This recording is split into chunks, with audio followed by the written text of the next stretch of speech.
Hello YouTube friends, Alicia here with hopefully a quick video because I am holding my phone. I don't know where I put my phone stand and I just wanted to get this out there real quick. So a number of months ago I did a stamp storage video and I showed you how I stored them in photo sleeves. Well, that worked really well. However, I have this thing with having most of my stuff stored the same way, and I'm a huge fan of binders. So what I did where I could, I mean I still have some that aren't in here because it won't work, is I used binders, and I used this for this, these kind of stamps, and these will go into binders. I just finished them. So I don't know who makes these stamps. I bought them I bought them secondhand from a lady, but I think they might even be kid stamps, but they have some really, really nice images. So what these are is, I don't know if they still make photo albums like this, but these are vintage. Sorry, I keep saying they're from the old style metal coil photo albums, or plastic coil, whatever you want to, whatever kind of coil that album had, that I recycled. I wanted the coil, but these sheets are naturally meant to keep photos in. And when they're not vintage, this is sticky, so things stick to it.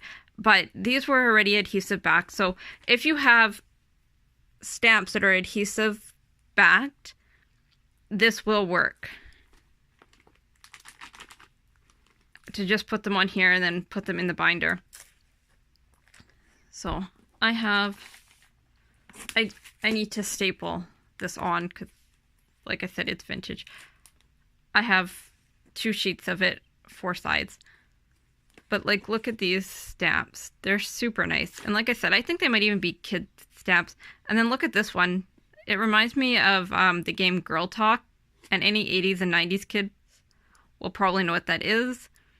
But I was just thinking that some of these would make really fun card backgrounds to stamp repeatedly. So I may be doing that. If you like card making videos, let me know. They're not super viewed on my channel, so I don't, really do them.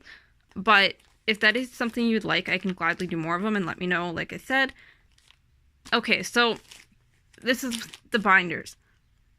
What I do is I recycle book, not book, what are these? Page protectors.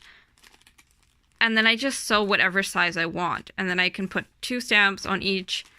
And then I have 4 per page. Please don't ask me where I get all my stamps from. I get them from all over. I buy a lot of them secondhand. So I couldn't tell you where they're all from. Like these ones, you can see I paid $1 for them. They're regularly 15 bucks. So anyways, I'm not going to go through all my binders, or the whole binder. I have tons and tons of stamps. And as you probably know, if you watch any of my journals, I use my stamps. I love stamping. I like to stamp in my journals. And I do card making, so there's that. And then I'm going to show you this one. What this one is, it's the same thing. It's just that I've sewn them this way. And the reason being is a lot of these are still in their packaging. Not because I don't use them, but because they're like the same brand. So I can't talk. They're the same brand. So in a lot of cases, not always, they're similar to size and packaging. So I just sewed straight down the middle. And they won't fit this way, right? So it's not an option. So I just sewed them this way. And these are like my Tim Holtz. Some of these are very obvious where they are. Tim Holtz, Fiskars, Inka Dinka Doo. So these are mostly well-known names. And the only reason I managed to get so many of them is a lady was selling them online. And when the US dollar was much better compared to the Canadian dollar, I was able to pick some up. And so that is the biggest reason. This one was a gift. That's the biggest reason I was able to get these ones. As a general rule, I do not buy a lot of new supplies because of the expense. And the other thing I was going to show you, and I forgot to bring the binder, and because my phone's not on the stand, I'm not going to go run and get it, but you can use like baseball cards to store stamps. Some of the Gorgeous Girls are small enough to fit in there. There's another brand that fits in there too. It's a red rubber one that I use.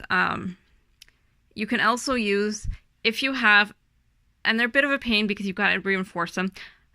The old photo albums used to have two here for pictures and then one that went this way for pictures.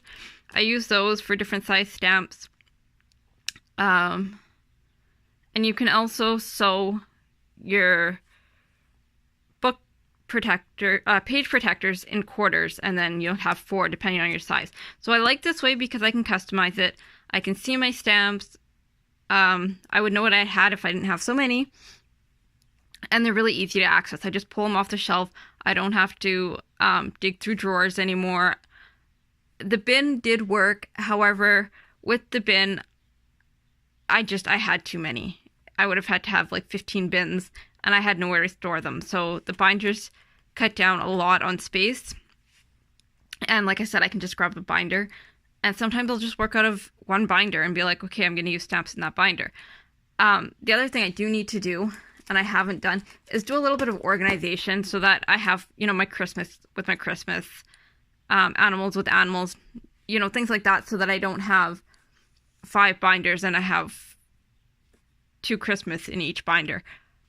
But that is a project for probably another day. I might start it. I did start doing some of that today, but I want to get into my craft room and play. I haven't been doing a lot of playing in my craft room, simply because it's the time of year where I am outside.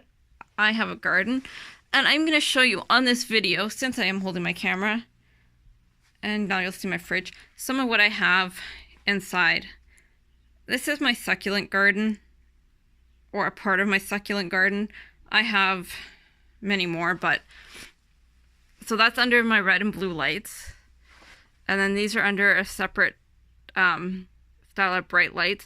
So I do more than junk journal. So this is, like I said, about I don't know if it's about half of my indoor collection, but maybe just over a quarter of my indoor collection of succulents that I have, and I've been busy learning to propagate and things like that. I have a few more that I need to plant because I have propagated them, and so yeah, I've learned a fair bit along the way.